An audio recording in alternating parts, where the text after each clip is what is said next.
Bonjour tout le monde, me revoici. Bonjour aussi à mes nouveaux abonnés. Je vous ai donné un aperçu à 360 degrés du désert où je me trouve, désert de Mohamed. Je suis, bon, pas perdu parce que je suis courageux mais pas téméraire, donc je m'éloigne pas plus loin quand je monte sur les hautes dunes pour voir une antenne. On ne sait jamais, ça fait 2 heures que je marche, donc oui, à première vue je suis perdu, mais pas quand même. Pas quand même. Je suis pas trop loin de Mohamed, petit village où il n'y a vraiment pas grand chose. Et je vous ferai une présentation du camping où je suis. Du camping au nom bien nommé La Boussole, le dernier camping digne de ce nom, juste avant le désert de Mohamed. Mais franchement, c'est pas un désert que je kiffe parce que il y a autant de végétation que de petites dunes. Il n'y a pas de grandes dunes. Donc c'est pas aussi bien que Merzouga. Donc quand je reviendrai au Maroc, j'irai plutôt à Merzouga. Parce que pour trouver vraiment du désert, il faut que je fasse encore 20 km de plus dans le sable. Donc je ne peux même pas y aller en vélo. À pied, bon, je suis en forme, mais quand même. Et ouais, voilà. Je marche dans les dunes, mais c'est pas, non, c'est pas pareil. Voilà. Bon, et bien, je devais rester jusqu'à fin avril dans ce très beau pays, mais vu le tracas qu'on nous demande que ça génère la prolongation, je vais rentrer plus tôt que prévu. Donc le 15 mars, je serai sur le sol espagnol, quoi. Et pour vous dire juste une petite idée, l'an dernier c'était pas trop compliqué. Cette année, ils vont jusqu'à vous demander le nom de toutes les écoles que vous avez fréquentées, le nom des diplômes, et après toutes les entreprises où vous avez travaillé, combien de temps, et c'est pas tout, la profession de vos enfants et où ils habitent. Donc j'ai rencontré, comme par hasard, des Français qui étaient à El Ouassia. Oui, quand j'ai fait ma demande, c'était à El Ouassia. Et je leur ai demandé si c'était comme d'habitude. Et c'est eux qui m'ont dit tout ça. Et ils m'ont dit, si tu ne me crois pas, je te montre les 40 photocopies que j'étais obligé de faire avec ma femme. Donc comme moi, j'ai pas le droit de rester 3 mois de plus, puisque début 2023, j'étais déjà sur le sol marocain. Donc ils m'enlèvent le temps que j'étais au Maroc en 2023. Donc j'ai droit qu'à 1 mois et 8 jours. Donc pour 1 mois et 8 jours de plus, je ne vais pas faire toute cette pantomime et je ne vais pas aller en Mauritanie, passer la frontière pour 3 mois de plus. Donc cette année, je resterai que 3 mois. Voilà. Bon, je vais essayer de monter sur une grande dune pour m'orienter un peu, même si j'ai le GPS. Et je viens de converser avec un couple d'amis qui est au Vietnam. La liaison impressionnante. Moi perdu dans le désert, eux dans le nord du Vietnam, pas touristique, et super image en vidéo, super image et super son. Truc de fou. Mieux que certains moments en France. Et on n'arrête pas de me dire des interlocuteurs qui me disent mais où tu es, on dirait que tu es à côté, tellement c'est clair. Donc les Marocains là au niveau télécom, ils ont fait des efforts considérables, impressionnants, gigantesques, pour que tu puisses capter même dans le désert comme ceci. Voilà, là je vois une tour de téléphonie. Là, bon, on ne les voit plus, mais là, il y en a. Là-bas, sur les montagnes, il y en a partout. Donc, c'est fantastique. Bon, là, il va falloir que je songe quand même à rentrer. C'est 2 heures et demie que je marche à la One Again. Donc là, je vais revenir vers Mahamid. Voilà. Allez, à plus tard. Petite séquence pour Joseph et Evelyne que j'ai rencontrés à Tarazout. Et quand il m'a reconnu, il m'a affublé d'un gentil surnom Gilles le Râleur. Donc je vais, ces séquences rallage dans le désert magnifique de Hamid. Je tombe sur un paquet de chips, un sac de ciment, un paquet de gâteaux, un emballage de gâteaux, hop là, encore un emballage. Là, nous avons de la grosse pièce.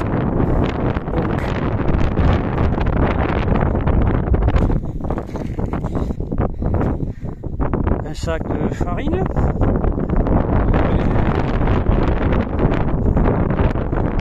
une poche plastique,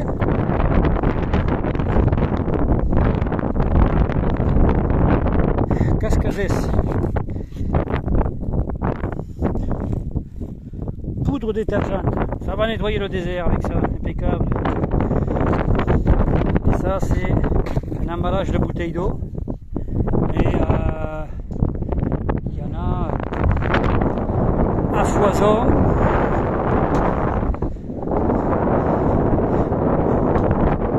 C'est pas ce à quoi je comptais me confronter. Des bouteilles, des emballages. Donc je vais arrêter parce que ouais, c'était le coup de gueule. Il fallait que je dénonce ce laisser aller.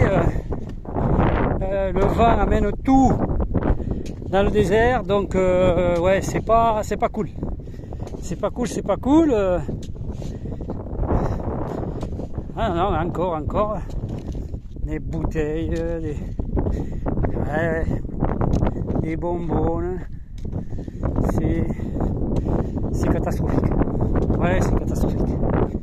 La préservation là. Bon, faut savoir que ça fait partie du décor. Bon, il y en a encore qui vont me traiter de tous les noms, mais le plastique fait partie du décor marocain. Mais l'embêtant, c'est que c'est dans le désert. Donc, voilà, mon petit coup de gueule de mon voyage cette année. Décor des plus étranges, aux abords de la ville, des centaines et des centaines de carrés, réalisés à l'aide de feuilles de palmier.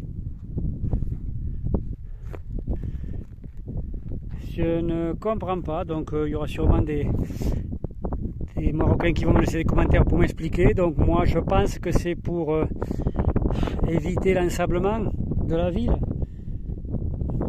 éviter que le sable du désert vienne jusqu'à Mahamid là-bas. Je sais pas, mais enfin bon. Si quelqu'un sait, bon, c'est sûr que vous devez savoir. Donc une petite explication, comme ça je ne mourrai pas idiot. Merci. Et toujours cette mauvaise manie de réduire les bouteilles en verre à 1000 morceaux. Franchement, c'est une pratique qui m'exaspère au plus haut point. Et c'est que des bouteilles d'alcool, hein. C'est pas des bouteilles d'eau minérale. Hein. Même, voyez-vous, la bouteille d'alu de bière, elle est là, non, franchement. Et dans tout le Maroc, c'est impressionnant. Et cette année, j'ai pas coupé, j'ai encore crevé à cause de tous les morceaux de verre qu'il y a le long des routes. Et des verres, des bouteilles d'alcool, pas d'orangina. Et ça, faut pas me dire, c'est pas les étrangers qui jettent les bouteilles et qui les réduisent en miettes. Parce que les jeter, bon, ça se couperait en 2 ou 3. Non! Là, ils s'acharnent sur les morceaux et c'est des petits morceaux et ça constelle presque toutes les routes du Maroc. Donc là, ouais, c'est pas possible, quoi. C'est franchement, Bon, je les comprends, hein. L'alcool étant haram chez vous, je comprends qu'il ne faut pas se faire attraper avec une bouteille. Mais de là à les casser en 1000 morceaux, non. Vous les jetez par la fenêtre et puis c'est tout. Ça se casse en 2 morceaux, c'est bon, on les voit, ils sont gros, impeccables. Non! On dirait que vous prenez un malin plaisir à les réduire en bouillie, les bouteilles. Ça, oui, ça c'est un truc aussi, bon ben, désolé Joseph, mais je suis encore le râleur. Je fais le râleur encore. Je trouve pas ça cool. Ouais, je trouve pas ça cool. Enfin bon. Je dirais no comment. Ah, ça y est. La civilisation. Un peu de goudron. Oh putain! Vas-y, casse-toi. Bon allez. On va aller dans le lit d'un fleuve. Allez, on y va. Voilà, je me trouve dans le lit du fleuve le plus connu du Maroc, pour ne pas le nommer, le Dra. Et quand je vois l'état, c'est un fleuve de cailloux et de sable et comment dire, ça doit faire des lustres qu'il n'est pas tombé, enfin que l'eau n'a pas coulé dans ce lit. Franchement, ça n'est malheureux pour eux. Mais il y a quand même de l'eau dans cette région.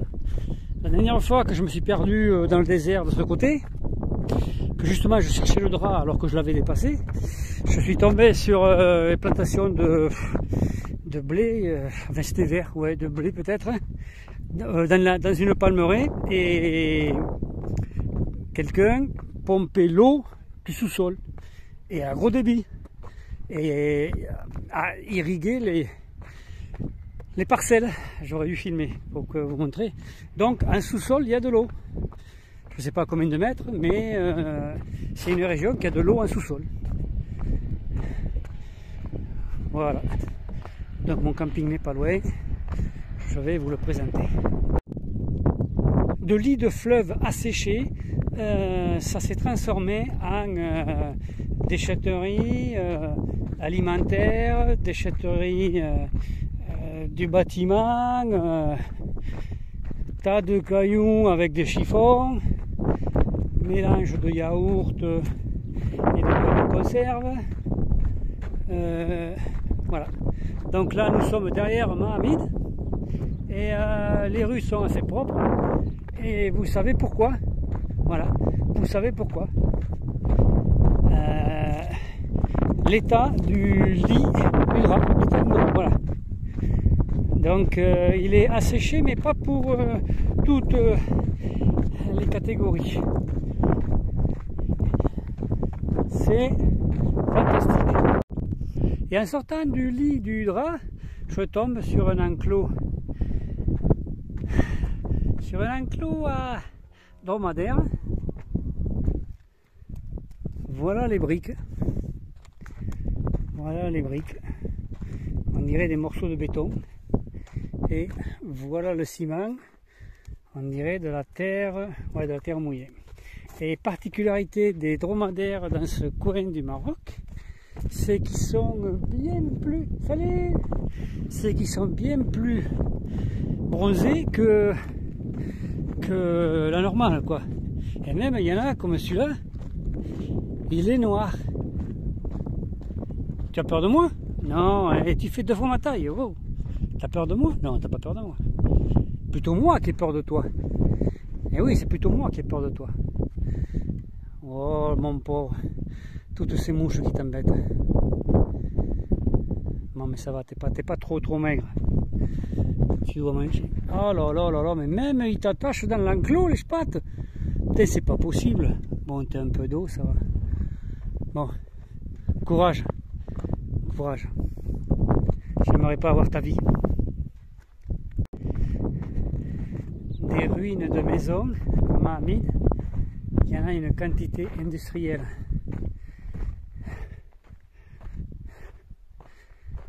et ces murs faits de paille et de terre.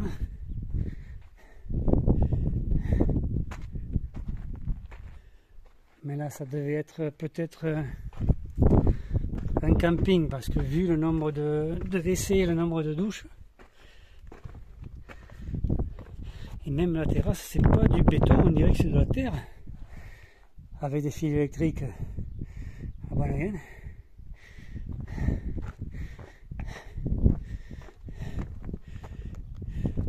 Ouais, c'est quand même grand. C'était peut-être, oui, avec la grande entrée.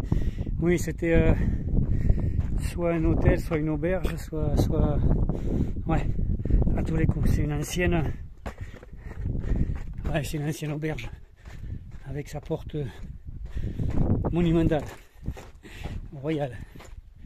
Voilà, ils ont toujours de ces entrées de fou. Ah, je vais partir 4 pigeons. Ouais.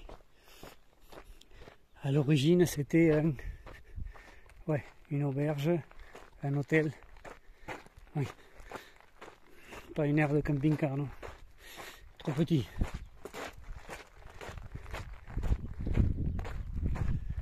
Ah, ils font toujours de ces entrées 2 tours, une porte. Toutes les entrées, toutes les entrées, toutes les entrées. 2 tours et une porte. Et voilà mon camp de base, le camping bien nommé, enfin l'aire de camping-car bien nommé, la Boussole. Avec pareil, ces 2 tours, mais bon pas en terre, en roseau. Ouais. Et voilà. 2, 3, oui, on est pas bon. Premier parking, 10 parkings du bas. Avec l'endroit pour faire la vaisselle, où personne ne vient la faire. Pourquoi? Parce que les cassettes sont vidées là. Donc tu ne viens pas faire ta vaisselle à côté des cassettes, surtout que c'est un trou, que c'est pas bouché. Et là nous passons au parking haut, où je suis. Et avant, ce matin on était 5, 2 ici et 2 au fond là-bas, des Hollandais. Voilà. Donc, on va commencer par le bloc sanitaire. Donc ce camping de la Boussole est tenu, qui organise des excursions aussi pour aller voir l'arc de Chigaga, la dune la plus haute du Maroc, 300 mètres. Voilà. Là, c'est les habitations des 2 frères qui tiennent le camping-car, l'air, Khalifa et Abdul, avec une Française, Martine. Donc voilà, nous rentrons dans le bloc sanitaire, les éviers, tout profond, et surtout, il ne faut pas blaguer, le chauffe-eau électrique, électrique à bois. Voilà. Donc tous les après-midi, Khalifa il arrive, et il met le bois, il allume pour faire remonter la température. Mais je vois que la température est encore à 50 degrés depuis hier, donc je vais pouvoir aller me doucher allègrement. Voilà. Bon là c'est quand même de l'agglo avec de la terre et de la paille. Et là nous rentrons les toilettes turques et européennes. Et les douches. Franchement, d'accord. Ça date, mais c'est propre.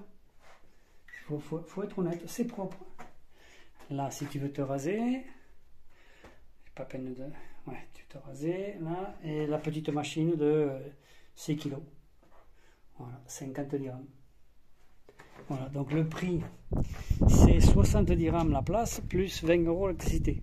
Sauf que, l'électricité, voilà, Mahamid est là-bas, vous voyez. Et nous sommes le dernier aire de camping-car, je dirais raisonnable, enfin fonctionnel. Et là-bas, c'est le dernier qui est, je ne sais pas si vous le voyez, il est là-bas. Il y a 3 ou 4 camping-cars. Il y a 3 ou 4 camping-cars et c'est vraiment, oui, là-bas c'est sauvage. Voilà, le dernier civilisé, je dirais, c'est ici. Et après, vous avez le désert. Mais moi, j'appelle pas ça le désert, il y a plein de végétation. Et si je veux vraiment les dunes comme Merzouga, il faut que je fasse 20 km de plus. Donc, vous comprenez bien que je ne vais pas les faire à pied, puisqu'en vélo, c'est impossible, il y a que on peut le faire en 4x4. Voilà. Et, parce que voilà, et là c'est réception, bar, resto et terrasse. Je vais vous amener en haut pour la vue. Et voilà le panorama du haut de la terrasse du camping. Et là-bas, une grande palmeraie où je suis revenu la dernière fois quand je me suis perdu là-bas. Et des dromadaires tout seuls, c'est bizarre. Des dromadaires qui se promènent. Voilà. Voilà